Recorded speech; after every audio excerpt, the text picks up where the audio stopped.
level. I'm climbing up the. Keep it on the level. Keep it on the level. What is up, you awesome kisters? It is CistReactZ, guys, and today we're going to be talking about FNAF The Twisted Ones. So yeah, guys, if you haven't read FNAF The Twisted Ones, I would just like to tell you go do some sit-ups, and make sure you guys go find the book and read it yourself. So yeah, if you did not see what I just did there, then you definitely need to read the book. So yeah. Anyway, yeah, I wrote a list because I forget what I say from time to time and get trapped in thought. So yeah, you may just be wondering, and you may just be typing your rage comment right now, why aren't you reading it? You left us on chapter 6.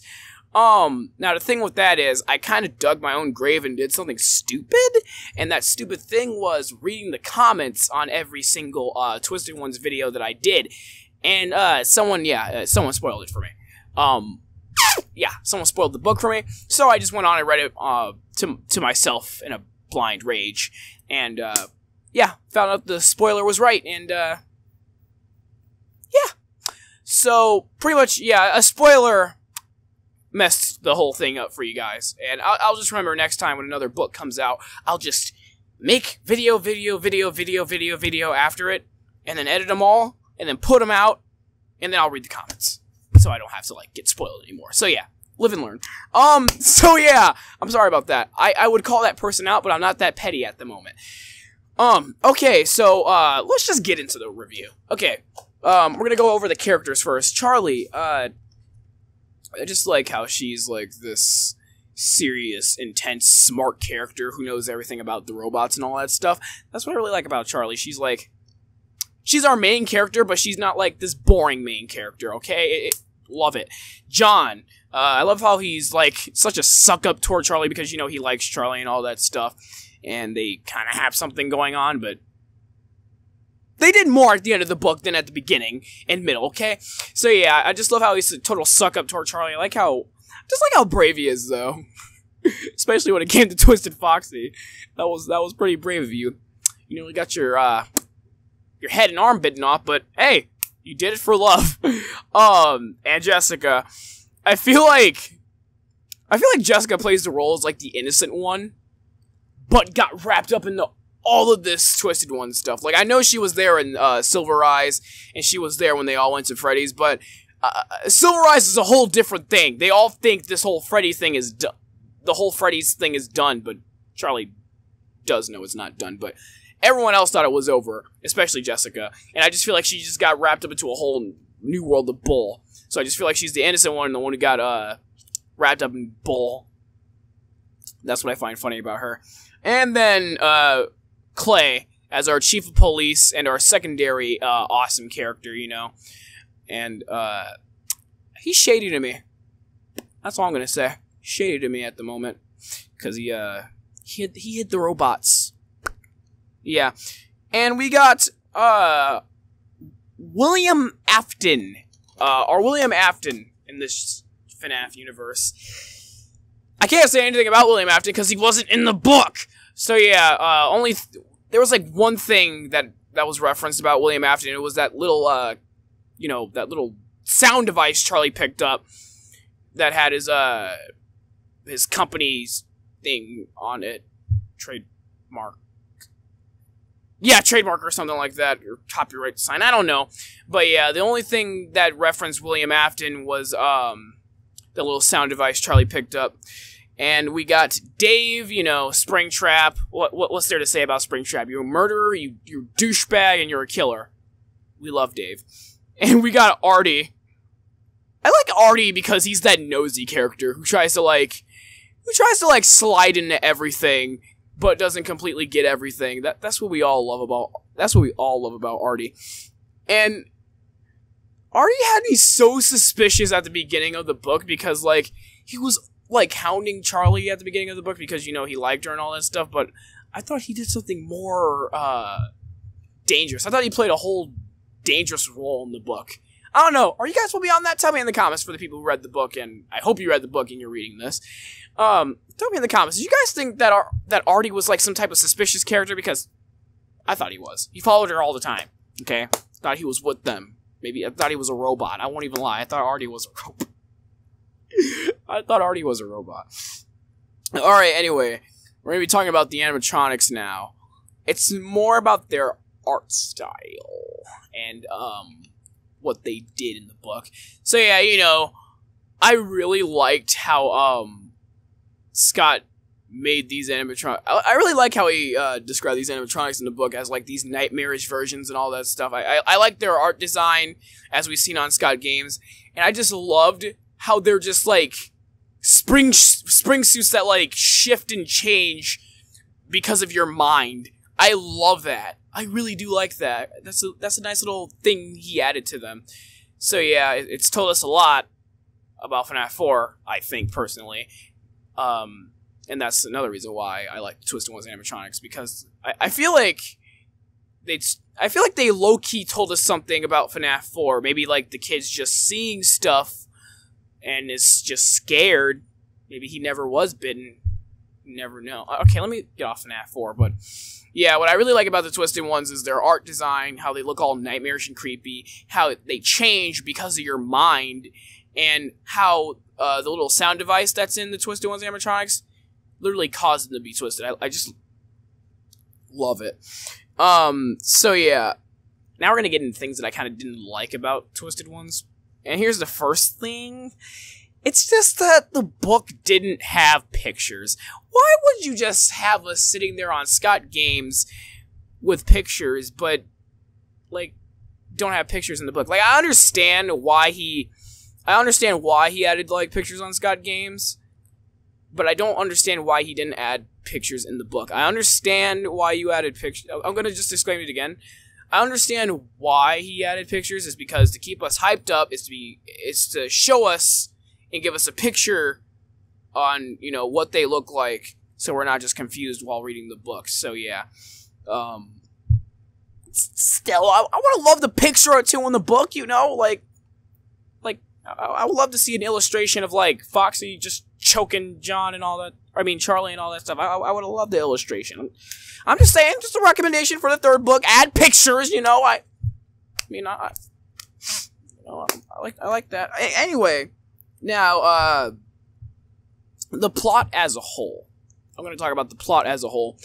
This goes for both of the books, Silver Eyes, which would be the first one, and Twisted Ones, which will be the second one that just came out. Now, I like how Scott did the plot for Silver Eyes and the Twisted Ones. He didn't just, like, describe it through a security guard's perspective. No, I like what he did. He made a whole separate timeline that kind of gave us hints in the real game and solved stuff in the real game. I like that too. He gave us a whole separate timeline that solved stuff in the game, in the games, just a little bit, and just I like how this, like, book timeline has something different. It doesn't have, like, a security guard saying, and Mike looked left, and there it is, and Mike looked right, and there she is. Like, no. I just liked how we got, like, this whole town. We got this whole small, stupid town, and different characters with different personalities, and we got our killer, and we got our ghost children, and all that stuff. I just like how he didn't describe it. I just like how the plot wasn't like a FNAF game. It was something completely different, if you understand what I mean. So yeah, I just like how he didn't just, like, do something boring like describe a security guard's thing. GG Scott. Alright. Another thing to talk about is, no William Afton? Really? I mean, like, come on now. I mean, I would have loved to learn more about William Afton. I mean, like, I would have loved to learn how he is in this universe. I'm just saying, Scott, come on, like, why you have to give us just a little sound device that references William Afton? Why couldn't we just get, like, some evil British character? Like, come on, Scott, I would have loved for William Afton to be our main villain, because I want to learn more about him and all that stuff. Like, I understand, like, he built CistReactZ, I understand he built all the animatronics to lure children and kill them and all that stuff, but I want to see how evil he is now, okay? I'm just saying. I mean, I don't know if Dave is actually William Afton. They didn't really make it clear because, again, spoilers. I don't even know why I'm disclaiming, because I already did at the beginning. I mean, like, when it was first revealed that, you know, Dave was the was the main villain who created the Twisted Ones. When it was revealed, the Dave was all up to this stuff, even though he's in Springtrap. When all that was revealed, I don't know, it was kind of boring, and I won't even lie, it was kind of stupid to just find out that Dave was doing all this stuff. You know, I didn't like that plot twist. No pun intended. I did not like that plot twist at all. I wanted it to be Afton. Why? I want an evil character. We don't want Dave anymore. He's irrelevant. He's dead. He should be. Leave him. Stop using him, Scott. But hey, that's my opinion. I just wanted to see Afton. I just wanted to see how evil Afton was, even after killing a lot of kids.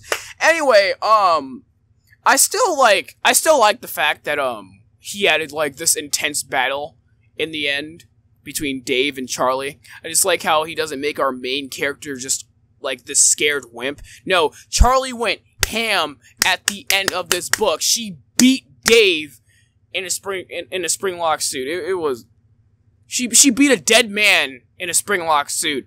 She wasn't just gonna stand down. Nah, I just love how they had like a little final boss battle type of thing. I love that. And for the last thing in the review is that cliffhanger ending that gave us so much tension. I felt limp. So yeah, basically at the end of the book, if you guys, I keep saying if you guys don't know, you would know. But basically at the end of the book, we all know that when Charlie's little house was called, I think it was her dad's workshop. When Charlie's dad's workshop was collapsing after she was kidnapped by Twisted Freddy, who came through this weird door, we knew that the suit, you know, that the Twisted Freddy suit spring locks went off and killed her inside while John was holding her hand. And then when John, you know, finally left after confirming that Charlie was dead, it was said that a woman was holding Charlie's hand or something like that, and that was the last thing John seen before the house or the workshop collapsed. Like, and then later when they're in the diner and John's all depressed, they see that Charlie's coming from a car and comes into the diner, like, and then they leave it there. Why, Scott? Why you gotta add so much tension? Why do you have to kill the main character and then bring her back? And then they all say at the end of the book, that's not Charlie. Then who is it? Huh? That you couldn't give us that? Who is it? Made me so mad. And I ain't got no list. Anyway, guys, so yeah, that was the end of my Twisted Ones review. I'll give the book 7.5 out of 10. It's a good book, but I feel like a little bit more should have been put into it, like pictures, a different enemy, you know, a little bit more at the end. 7.5 is just me being nice. Anyway, guys, so yeah, tell me what you guys thought about Twisted Ones in the comments below. Sorry that someone spoiled it. I promise, when this, I think Scott did confirm a third book. When, I promise when the third book comes out, I'll live stream half of the book, and then I'll live stream the other half of the book for you guys. I promise you that. I promise I'll read the whole third book to you guys. But you guys deserved a review. You guys deserved a review. At least. Because I can't read the rest of it now because I already read it, and I'm not going to give you guys false, fabricated reactions. No, I'm not going to manipulate you guys. I'm not going to.